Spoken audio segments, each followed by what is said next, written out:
Apparently, if you type in The Jungle Book and The Jungle Book, it's the same exact movie. Hey, my name's Greg. This is John. We're going to talk about The Jungle Book 2016, brought to you by Jon Favreau. Yeah. Jon Favreau's The Jungle Book. Buddy, it is one of the best live adaptations of these Disney movies or whatever they've done. It's probably the best one in my opinion. I think it's fantastic. And I feel like this is finally kind of nailing that thing we've been trying to do forever with, like, let's take a beloved Disney movie and make it real life, but also gritty. I feel like this movie has struck the translation the best way, because it is, like, real. I guess a little more perilous because it's live action, it's a real kid, but, like, it still has tons and tons of spirit.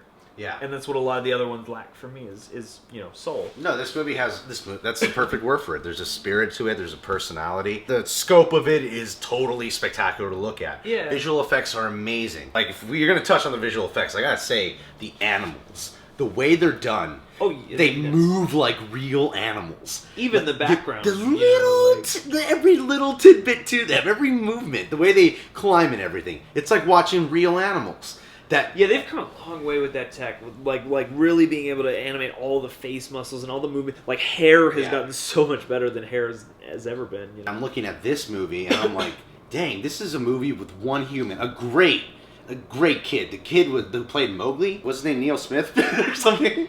I'm not sure if it's Neil Sethi or Neil Sethi, but He was great. He was sincere. He was genuine. He was very animated. He was a real kid they got. Yeah, he felt like a real kid. He had this, like, there were times when even, like, he'd be a little green, and that almost made it better for me. Yeah. Like, it almost made it feel more alive. At the end of the day, like, and he's really great. He's super genuine. Like they needed a kid who could work off his imagination because this is green screen he's dealing with the entire time. But his back and forth that he has with the animals and the different dynamics with them, it doesn't sound like he's ever just reading from a script. You could tell his dialogue sometimes forms based off the way this actor said it to him and stuff. Yeah. Like, he's a kid who's actually listening and responding, and I think he does a great job. And he is the only human character that we follow in this movie. I was on board for the whole adventure. I was rooting for him the whole time. Yeah. I really cared about him, and I gotta say too, in terms of visuals, whenever, like, Mowgli was doing something that was, a little out of the ordinary of what humans do, it didn't look like CGI. It looked like a real kid. And they do a good job, like, of kind of bridging the gap between the cartoon and the movie, because they do borrow some design things from that. And they do use some of those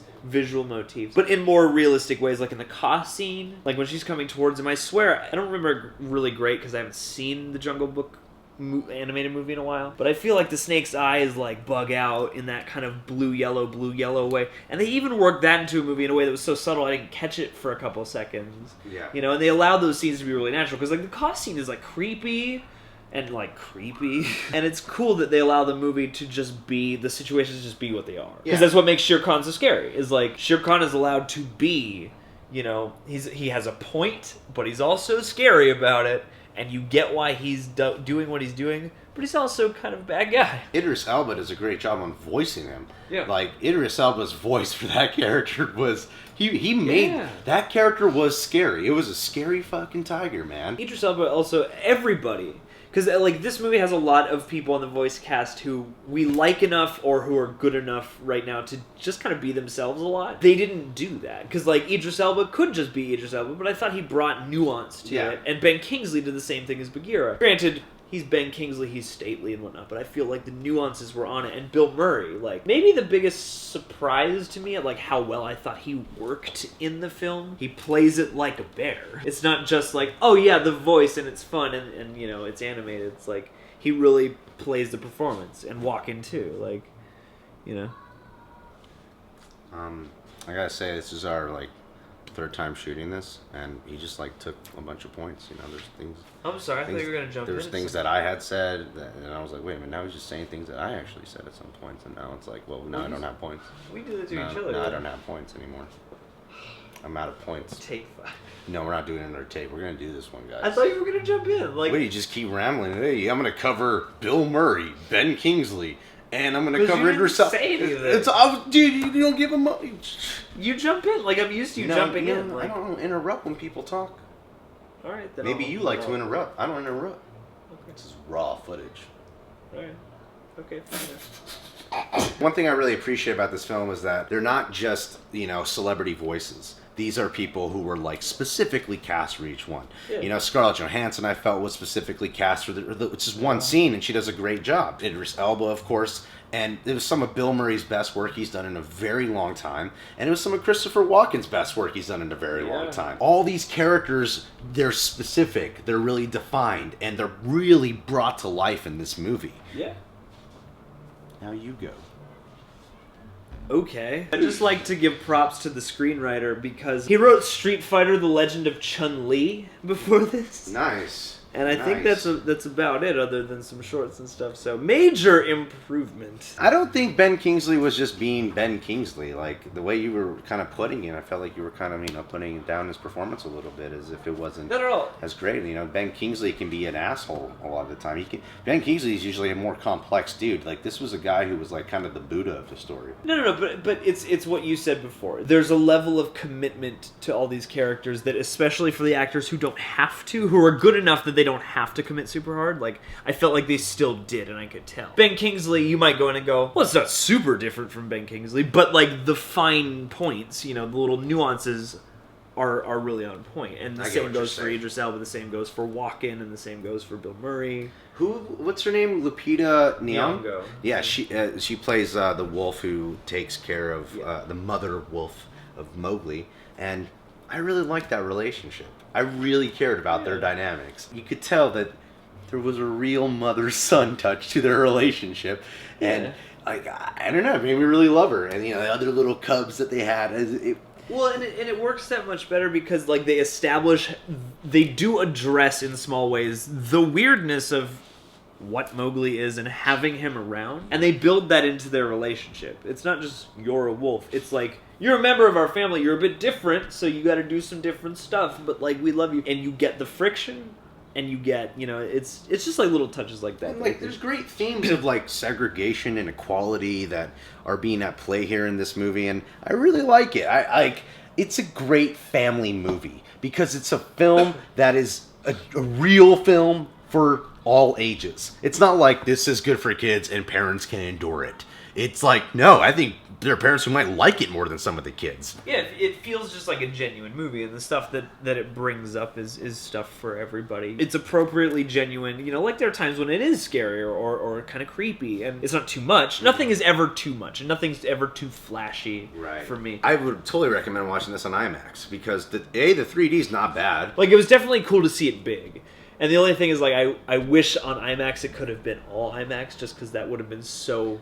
I still thought it was very immersive. Oh no, that's not a knock at all. I felt like I was like really a part of this world. Like it was a very defined jungle we were exploring. Very defined without ever like stopping to go, these are the rules. Yeah, exactly. Like I felt like Jon Favreau really loves this story, and he just wanted to bring it to life in a very genuine. You could feel the heart and the love of the Jungle Book when you're watching it. It is a fantastic movie. And it has a very sort of native, tribal quality. Like a lot of people have been comparing this movie to Avatar, and there's similar themes, like tribal-wise, and then I think about, how most of Avatar's, a lot of CGI and CGI characters, and like this movie has one human pretty much and a whole bunch of CGI.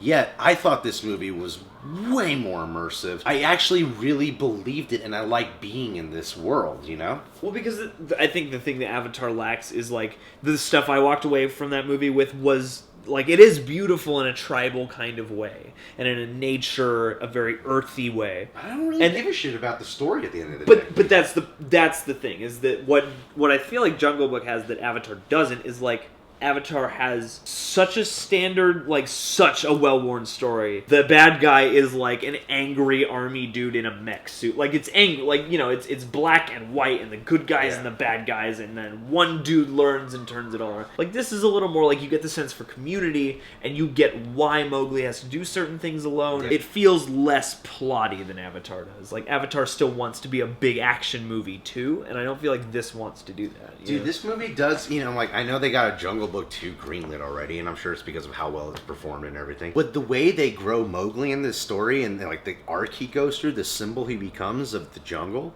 I could totally feel. I'm totally on board for I could see this like story keep going. You know, like because I'm invested in Mowgli. Like the commercials and trailers make you go, I want to check out the CGI and the animals and the voice actors. But this story makes me invested enough in Mowgli that I would love to see the Mowgli story continue. I would love to see the Mowgli story continue as long as there are more animals. I mean, like... Oh, totally. Yeah, I mean, like, I want a one-man show of Mowgli, just behind a palm tree. This is one of those movies where, like, nothing's too flashy to the point where, like, everybody feels like they're on the same level in the same movie. And, like, that's real nice. It's like everything is necessary and quality. I know there's a second Jungle Book.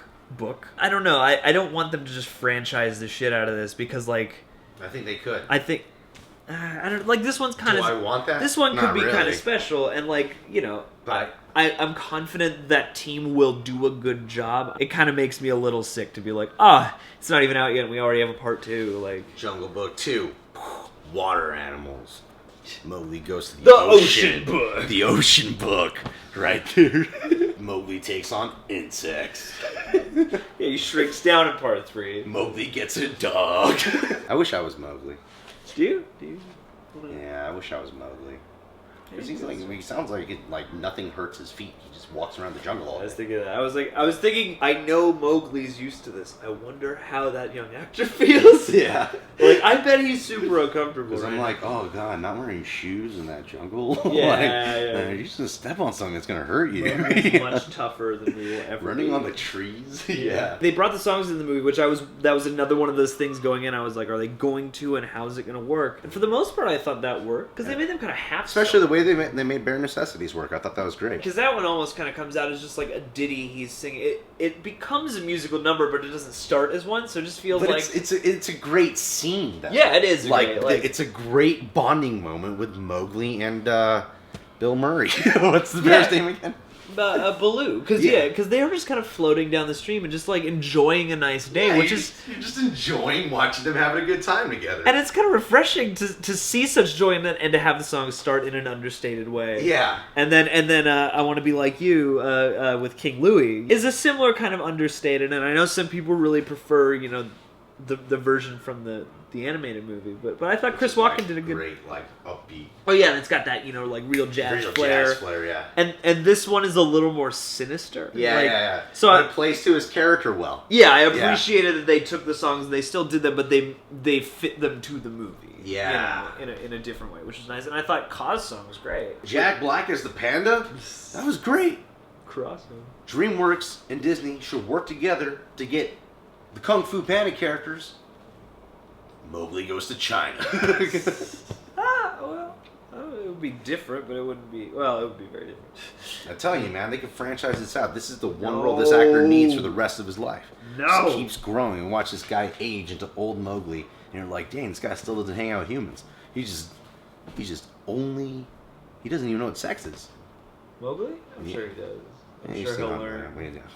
Who's going to want to have some, fucking, what? Well, no. Gopher comes along and is like, oh man, I've never had sex with a human. No, I feel like Mowgli would inevitably learn because animals are going to be fucking at some point. So, he's going to be like, what the hell are you doing? Maybe that's a sequel right there. We got to find Mowgli a human girl. Exactly. And then we watch that creepy movie happen. Yeah, no, and then he has to raise this baby in the jungle, and he's an emotionally abusive husband who's like, his wife is like, I want to go back to land and see my family. And this is your new family? Well, guys, I give this movie awesome-tacular 5 out of 5 schmoes, A+. John really likes it too. Yeah, I liked it a lot. Yeah, there's our summary. If you're new to the channel, subscribe today, become a reject. John has playlists on this channel. Check them out. Follow us on Facebook, Instagram, Twitter. And if you have my cell phone number, give me a call sometime. Take care now. Bye-bye. Thank you to Tony for doing the camera. Peace be with you.